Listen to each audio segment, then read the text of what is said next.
After a weekend, Daniel Wies's gun shop is buzzing with sportsmen or gun enthusiasts eager to rearm. Wies says his customers are hunters, sportsmen, collectors, and folks who want to protect themselves. His wood-paneled shop is adorned with rifles, shotguns, pistols, and scopes in the main room. Ammunition is kept on a wall behind the counter. When Wies isn't helping patrons equip themselves for a 300-meter shooting competition, for example, he's also active in the Swiss Gunsmith Association. That's where he got involved in the consultations for changes to gun laws about 10 years ago. The law that went into effect in 2008, Wies says, strengthened permitting requirements. So one set of weapons requires permits and checks from authorities. These would include pistols. Another set of guns, like airsoft guns, requires the shops to determine whether a patron should get a gun, Wies says.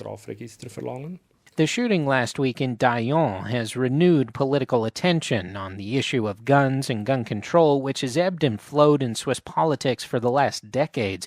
Hermann Suter is vice president of Protel, which advocates gun rights.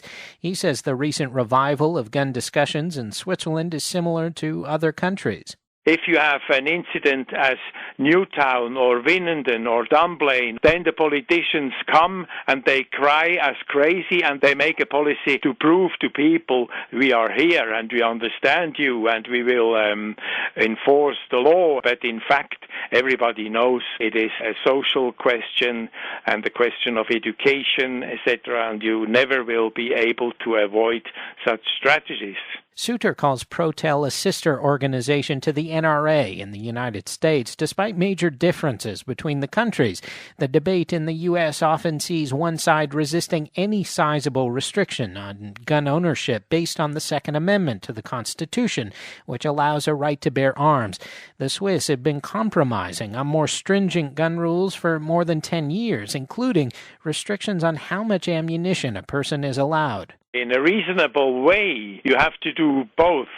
You have to have a normal gun control and you have to have a reasonable ammunition control. I think with the actual law we have in Switzerland, we fulfill these 2 points.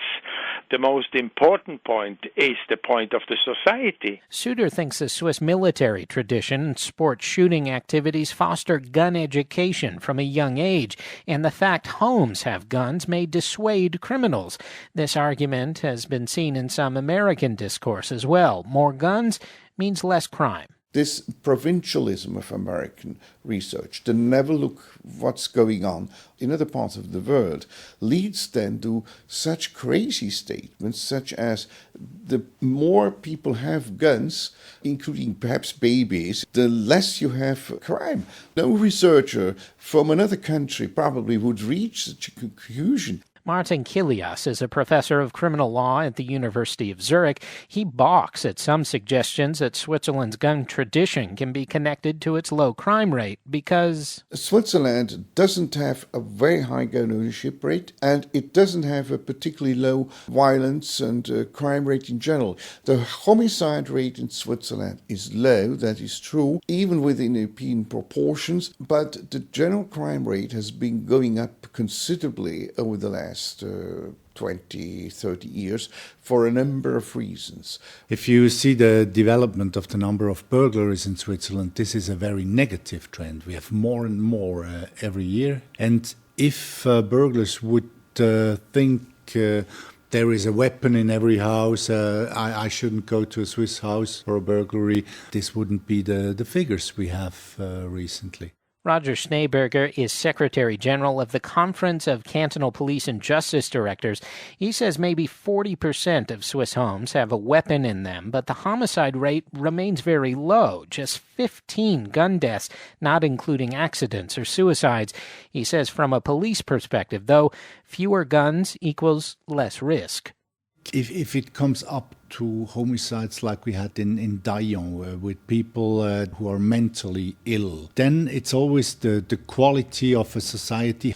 There we have a relatively good health system in Switzerland. We are caring about people that have mental problems. So we have a relatively good integrated society.